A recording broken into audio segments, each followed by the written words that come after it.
ஒன்றியத்தை ஆளுகிறேன்னு மோடி சொல்றாரு. நீங்க எல்லாரும் டிவியில மோடி ஐயாவை பார்த்திருப்பீங்க. விதவிதமா ட்ரெஸ் போட்டுட்டு ஊர் ஊரா சுத்திட்டு பயங்கர ஜாலியா இருப்பாரு. இந்தியாவிலே ஒரு மனுஷன் ஜாலியா இருக்காருன்னா அவர் ஆட்சியில் அவர் மட்டும்தான்.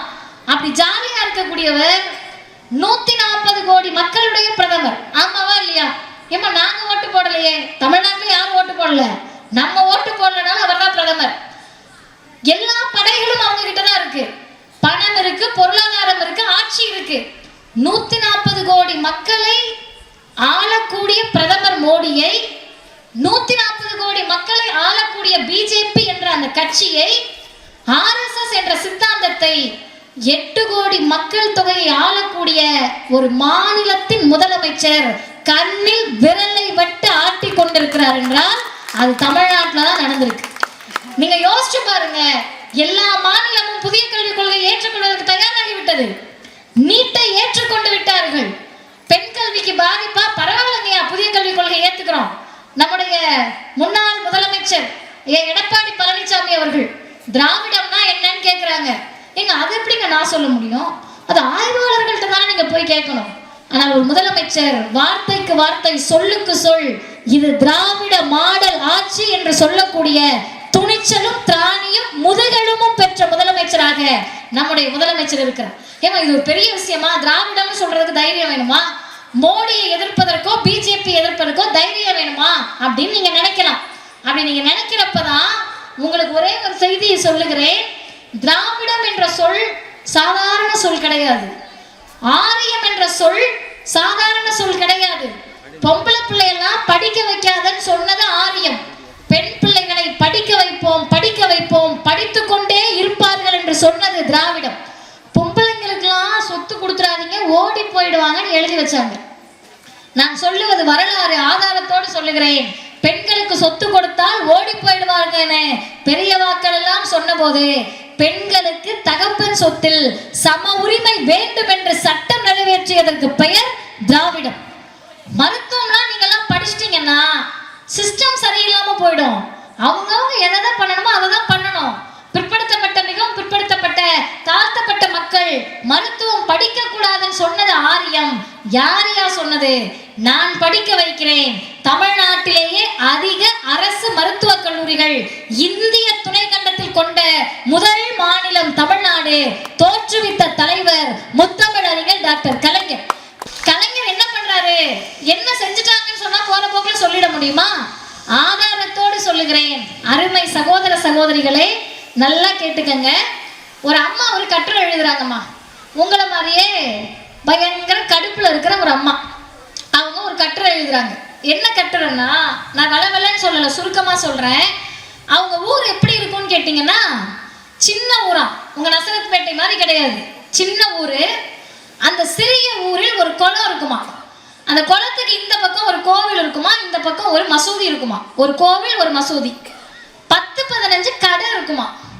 இந்த கடைக்கு எப்பயாவது ரம்ஜான் அப்பயோ திருவிழா வந்தாலோ துணிமணி வாங்கி கொடுக்கறதுக்கு நல்ல வீடா இருந்தா கடையை பார்க்க கூட்டிட்டு போவாங்களாம். இவ்வளவுதான் மொத்த ஊரே. ஒரு கோவில், ஒரு மசூதி, 10-15 சின்ன கடை, ஒரு குளம், வீட்டுக்குள்ள வாழ்க்கை. இப்படி இருக்கிறப்ப இவங்க இஸ்லாமிய குடும்பத்தில் பிறந்தவர்கள். கடைசியில இஸ்லாமிய சகோதரர்கள் இருக்காங்க, இங்க சகோதரிகள்லாம் இருக்காங்க.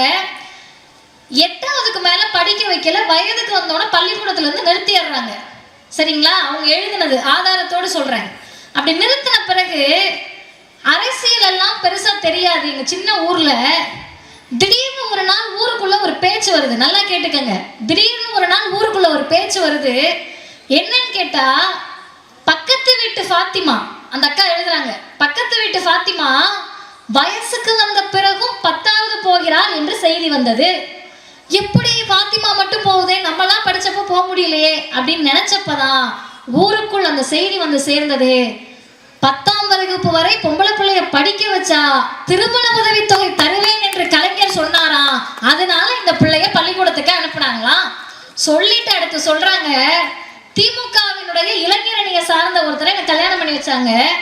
நான் கல்யாணம் பண்ணிக்கிட்ட பிறகு 1996 நாங்கள்லாம் பிறந்த வருடம் பல பேர் பிறக்கவே இல்லை. இங்க இருக்கக்கூடிய சாகித்யத்துக்குலாம் பிறந்திருக்கவே மாட்டாரு. அந்த வருஷத்துல அவங்க வீட்டுக்காரர் என்ன பண்ணாரா, ஒரு படிவத்தை கொண்டு வந்து கொடுத்தாராம். இளைஞர்கள் கேட்டுக்கங்க, இன்றைக்கு பல பேரை நம்ம ஹீரோவா நினைச்சுக்கிட்டு இருக்கோம், யார் ரியல் ஹீரோன்னு தெரிஞ்சுக்கங்க. அந்த படிவத்தை வந்து என் கணவர் கொடுத்தார். என்ன செய்தின்னு கேட்டேன். இந்த தடவை இந்த தொகுதி, அதாவது உள்ளாட்சியில் இந்த தொகுதியை பொம்பளைங்க தொகுதி ஆக்கிட்டாங்களாம், நான் நிக்க முடியாது, நீ கையெழுத்து போடுன்னு சொன்னாங்க. என்ன பொம்பளை தொகுதினா என்னன்னு பார்த்தா, நகர்ப்புற அந்த உள்ளாட்சிகளில் ஊராட்சி மன்ற தேர்தலில் 33% இடஒதுக்கீடு பெண்களுக்கு என்று ஒதுக்கி முத்தமிழறிஞர் கலைஞர் ஆணை கொண்டு வந்திருக்கிறார். நீதாம்மா நிக்கணும். அந்த அம்மா எழுதுறாங்கம்மா, உங்கள் எல்லோர் சார்பிலும் அந்த சகோதரி எழுதிய வார்த்தை, என்னால முடியலையே, எப்படியாவது இந்த கொடுமையில இருந்து எங்களை வெளியே கொண்டு வந்துருங்கன்னு ஏங்கக்கூடிய ஒரு பெண்களுக்கும் சேர்த்து அவங்க என்ன எழுதுறாங்கன்னா, அந்த கையெழுத்தை நான் இட்ட போது ஒரே ஒரு கையெழுத்து என் இத்தனை ஆண்டு கால அடிமை சங்கிலியை அறுத்தறிந்ததாக நான் உணர்ந்தேன். ஒரே ஒரு கையெழுத்து, என்னை பார்த்து படிக்க கூடாது, உனக்கு ஆளுமை இல்லை, வீட்டை விட்டு வெளியே வந்துடாத என்று சொன்னவர்கள், பொம்பளை பிள்ளை உனக்கு என்ன தெரியும்னு கேட்டவர்கள், இன்றைக்கு அவங்களா வலிஞ்சு வந்து நான் நிக்க முடியாது, எங்கள் தலைவர் கலைஞர் சொல்லிட்டாரு, பெண்களுக்கான தொகுதி இது என்று ஒரு வரலாற்றை புரட்டி போட்ட தலைவர் முத்தமிழறிஞர் டாக்டர் கலைஞர் என்ற முதலமைச்சர். இப்ப யோசிச்சு பாருங்க, யார் இவங்க? ரொம்ப நேரமா கதை சொல்லிக்கிட்டு இருக்கேன், யார் இவங்கன்னு கேட்டா, பக்கத்து வீட்டு ஃபாத்திமா படிக்க போனது கலைஞருடைய திருமண உதவித்தொகையால், நான் ஊராட்சி மன்ற உறுப்பினரானது முத்தமிழறிஞர் கலைஞரால் என்றெல்லாம் ஏக்கமாக எழுதிய அந்த கவிஞரை, ஆகச் சிறந்த அந்த சிந்தனையாளரை இன்றைக்கு மாநிலங்களவையில் நாடாளுமன்ற உறுப்பினராக கவிஞர் சல்மா அவர்களை முத்துவேல் கருணாநிதி ஸ்டாலின் என்ற இந்த முதலமைச்சர் அனுப்பி வைக்கிறார். அவங்க பிறந்த ஊர் துவரங்குறிச்சி. நீங்க போய் பார்த்தீங்கன்னா ஒரு காலத்துல மேப் போட்டு கூட அந்த ஊருக்கு போறது சிரமமான பகுதியில் பிறந்தவர்கள். இன்றைக்கு நாங்கள் டெல்லி வரை பயணிப்போம், டெல்லியை தாண்டி உலகம் முழுவதும் பயணிப்போம் என்றால் இந்த இயக்கம் தந்தது. அப்படி படிக்க போறப்ப இன்னைக்கு மோடி பிஜேபி அரசு என்ன சொல்லுதுன்னு கேட்டா, 4வது கான் தங்கி தங்கி கை தூக்குறாருல, அந்த தம்பிக்கு அடுத்த வருஷம் பப்ளிக் எக்ஸாம். 1வது தான்க்கா படிக்கிறேன்னு இந்த குட்டி கை தூக்குச்சுல, இந்த குழந்தைக்கு நல்லா பாத்துக்கங்க. நீ தீகாவோட துணை பொதுச் செயலாளர் இருக்கலாம், எம்எல்ஏ பேசலாம், அமைச்சர் பேசலாம், யாருனாலும் பேசலாம். அது அந்த பிஸ்கெட் பாக்கெட் வச்சு விளையாடிட்டு தான் இருக்கும்.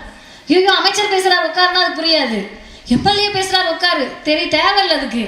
ஏன் அந்த அம்மா பேசுறப்போ டிவிலாம் பேசிட்டு போகுது, அந்த குழந்தைக்கு அது புரியாது, அதுக்கு தெரியாது, அந்த வயசுல தெரிய வேண்டிய அவசியம் இல்லை. இந்த பாப்பாவுக்கு அருமை சகோதரிகளே, 3வதுல பொது தேர்வு வைப்பேன்னு பிஜேபி ஒன்றிய மோடி அரசு சொல்லுது.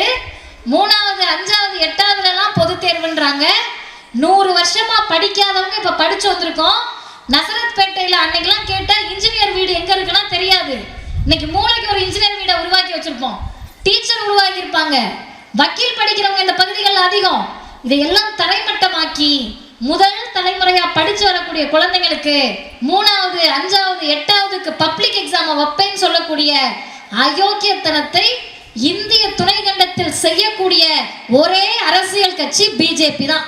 அப்படி செய்யறப்ப இன்றைக்கு புதிதாக வரக்கூடியவர்கள், ஏற்கனவே இருக்கவங்க எதிர்கட்சி, ஒருத்தரும் எதிர்க்காத போது ஒருவர் சொல்லுகிறார், என் ஆட்சி பறிபோனாலும் பரவாயில்லை, நீ காசே கொடுக்கலனாலும் பரவாயில்ல, என்னுடைய தமிழ்நாட்டு குழந்தைகளின் கல்வியை நான் நாசமாக்க மாட்டேன் என்று, புதிய கல்விக் கொள்கையை ஏற்றுக்கொள்ள மாட்டேன் என்று தமிழ்நாட்டின் முதலமைச்சர் சொல்றார்.